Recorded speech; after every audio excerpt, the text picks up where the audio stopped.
লাফালাফি করত। এরপর রবিবার সকালবেলা তারা এসে সেই আটকে পড়া মাছগুলো তুলে নিত আর মানুষকে গর্ব করে বলতো, দেখেছ, আমরা আল্লাহর হুকুমও মানলাম, আবার মাছও পেলাম। আমরা তো শনিবার মাছ ধরিনি, আমরা তো রবিবার ধরেছি। তারা ভাবল তারা আল্লাহকে ধোঁকা দিচ্ছে। তারা ভাবল এই আইনি বাহানা করে তারা পার পেয়ে যাবে।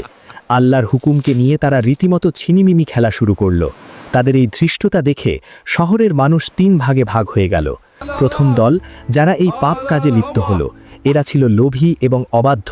দ্বিতীয় দল, যারা নিজেরা পাপ করত না কিন্তু অন্যদেরও বাধা দিত না। তারা বলতো, বাদ দাও না, ওরা যা খুশি করুক, আল্লাহ ওদের বুঝবে। তৃতীয় দল, যারা ছিল মুমিন এবং সাহসী, তারা চুপ থাকতে পারল না। তারা শহরের মোড়ে মোড়ে দাঁড়িয়ে চিৎকার করে বলতে লাগলো, হে আমার জাতি, তোমরা এ কি করছো? তোমরা আল্লাহকে ধোঁকা দিচ্ছ। এটা তো সরাসরি মাছ ধরার চেয়েও বড় অপরাধ। তোমরা আল্লাহর আযাবকে দাওয়াত দিচ্ছ। পাপী লোকেরা তখন এই ভালো মানুষগুলোকে নিয়ে হাসাহাসি করত। তারা বলতো, তোমরা কেন আমাদের জ্ঞান দিচ্ছ? আমরা তো বুদ্ধিমান, দেখো আমরা কত ধনী হয়ে গেছি, আল্লাহ আমাদের কিছুই করছে না। ভালো মানুষগুলো যখন দেখল এরা কোনোভাবেই কথা শুনবে না, তখন তারা একটি কঠিন সিদ্ধান্ত নিল। তারা বলল, আমরা এই পাপী সম্প্রদায়ের সাথে এক শহরে থাকব না। আল্লাহর গজব যখন আসবে তখন তা ভালো মন্দ বিচার করবে না। তাই তারা শহরের মাঝখানে একটি উঁচু দেয়াল তুলে দিল। এক পাশে থাকলো আল্লাহর হুকুম মান্যকারী ভালো মানুষরা, আর অন্য পাশে থাকলো সেই মাছ শিকারী পাপীরা। অবশেষে সেই ভয়ঙ্কর রাতটি ঘনিয়ে এলো। পাপীরা শনিবার রাতে প্রচুর মাছ খেয়ে উৎসব করে নাচ গান করে ঘুমাতে গেল। তারা জানত না এটাই তাদের মানুষের রূপে শেষ রাত। তারা জানত না আসমান থেকে আল্লাহর লানত বা অভিশাপ তাদের ঘরের ছাদ ভেদ করে নেমে আসছে। গভীর রাতে যখন সবাই ঘুমে অচেতন, তখন হঠাৎ মাটির নিচ থেকে কোনো শব্দ হলো না, আকাশ থেকে কোনো বজ্রপাত হলো না, কিন্তু প্রতিটি মানুষের শরীরের কোষগুলো পরিবর্তন হতে শুরু করলো। তাদের চামড়া কুঁচকে গেল, শরীরে বড় বড় লোম গজাতে শুরু করলো, তাদের মেরুদণ্ড বেঁকে গেল এবং পিছন দিক থেকে একটি লেজ বেরিয়ে এলো। সকাল হলো, রবিবার সকাল। শহরের ওই পাশের অর্থাৎ ভালো মানুষদের এলাকায় সূর্য উঠল।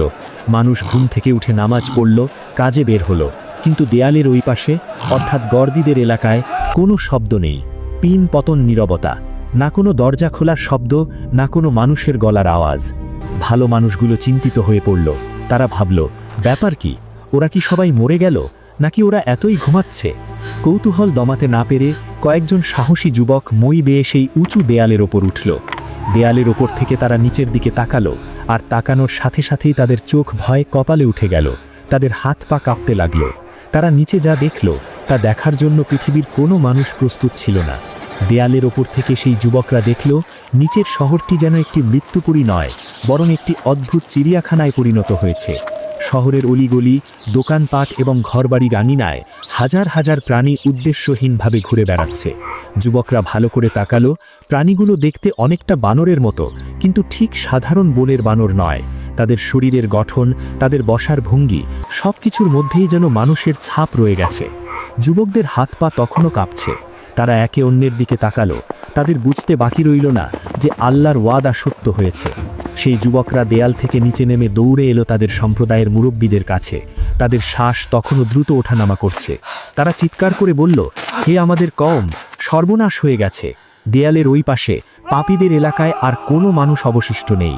আল্লাহ তাদের সবাইকে পশুতে পরিণত করে দিয়েছেন। এই খবর মুহূর্তের মধ্যে মুমিনদের এলাকায় আগুনের মতো ছড়িয়ে পড়ল। সবাই ভীতস্ত্রস্ত হয়ে পড়ল। কৌতূহল এবং ভয়ের এক অদ্ভুত মিশ্রণ কাজ করতে লাগল। মুরব্বীরা সিদ্ধান্ত নিলেন, চলো আমরা নিজের চোখে গিয়ে দেখে আসি আল্লাহর আযাবের স্বরূপ, যাতে আমাদের পরবর্তী প্রজন্ম এই ঘটনা থেকে শিক্ষা